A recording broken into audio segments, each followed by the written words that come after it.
Tommaso was he got the. My debut was the best, but I probably did it like 5 extras, and 3 of them were like notable because I worked with Jamie Noble once, and it was for him like this is his big return after he did his Ring of Honor stint, and he was like I just remember him pulling me aside and being like, pressure's on. They want me to be super aggressive. I have to prove myself. Means you're getting the shit basically kicked out of I'm you. gonna beat the shit out of you today.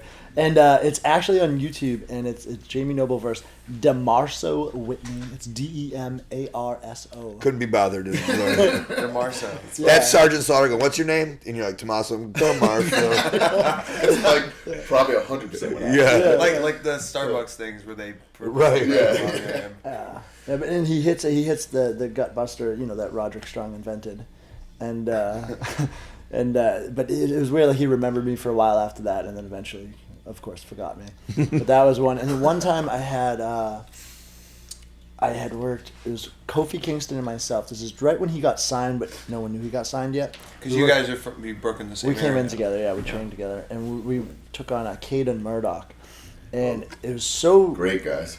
I had a velocity match with some Murdoch. Yeah. I had a singles verse I think Murdoch, and it went well, and then that's why he picked me for this tag, and picked Kofi as well, and but they did the high-low finisher, and it was brutal. Like basically my legs got taken out first, so the clothesline from Cade was just squished me. Like I took a horrible bump on my neck, and I remember like kind of tingling for a second. But the crazy part was me and Kofi get to the back.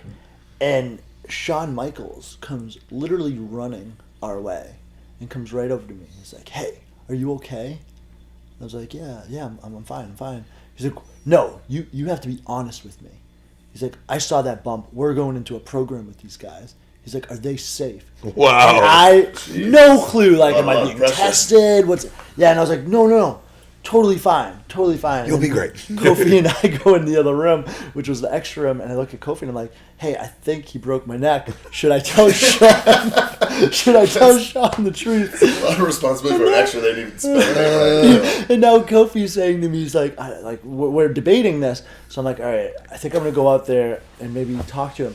And this is completely not fabricated. So I walk out of the extra room. Sean, can I have a word with you? No, before I get to Sean, Foley stops me. And he's like, "Hey." He's like, "Are you okay?" And I'm like, "Yeah." Like, I haven't seen this, of course. I'm like, I'm fine. And he goes, "That's the worst bump I've ever seen in my life." From Mick Foley. Whoa. Literally, I'm not kidding you. Kofi's like mouth just dropped, and we look at each other. And finally, I just look at Kofi. I'm like, I feel like I just can't tell them. Like, I can't. I don't know what to say. I'm just gonna pretend I'm fine. I'm just fine. So yeah, Mick Foley and Shawn Michaels checked on me. And so you didn't. You just said I never reported. You Was just your like, neck you know broke? what? You know what? I'm gonna let Michaels take that high low, and then he's gonna find you. Where's that kid? He told me it was great. Stopped wrestling. Yeah. No. Yeah. So a couple of years later, I did end up having a little, lingering neck issues, and found out that I did have like a little disc problem.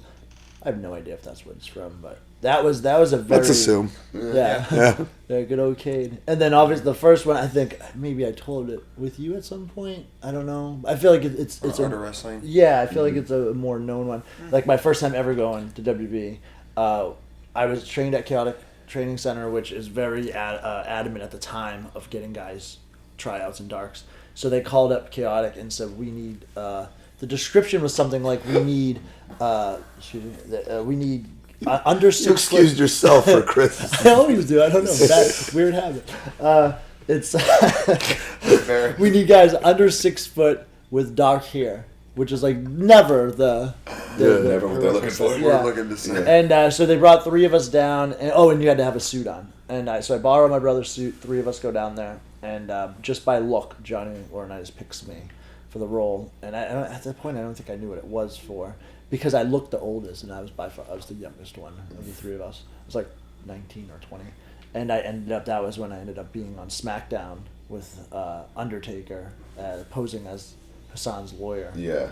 And they got me a new suit that they tailored for me, which still didn't fit properly.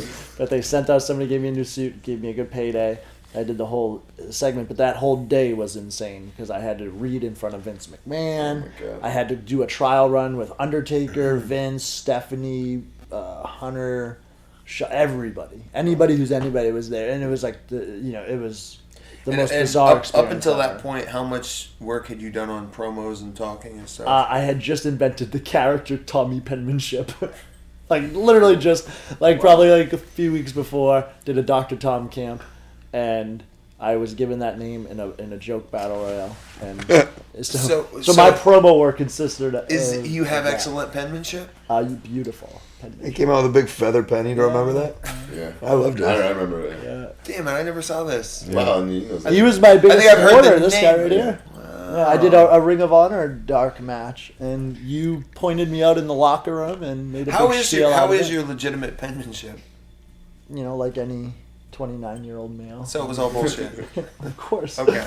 It's That would, from, that would never happen nowadays because they would have an actor do that. Yeah. They wouldn't Yeah. for some indie guy. Yeah. That's pretty Yeah. crazy. It's a Yeah. lot of responsibility. I mean, you had to read the script. It was. I was in Vince's office with just him and Hunter, as Hunter made him a muscle milkshake, and I had to read the script. With Ed Koski was the writer, Yeah. and Stephanie. It was Wow. the most bizarre day of my life. Wow.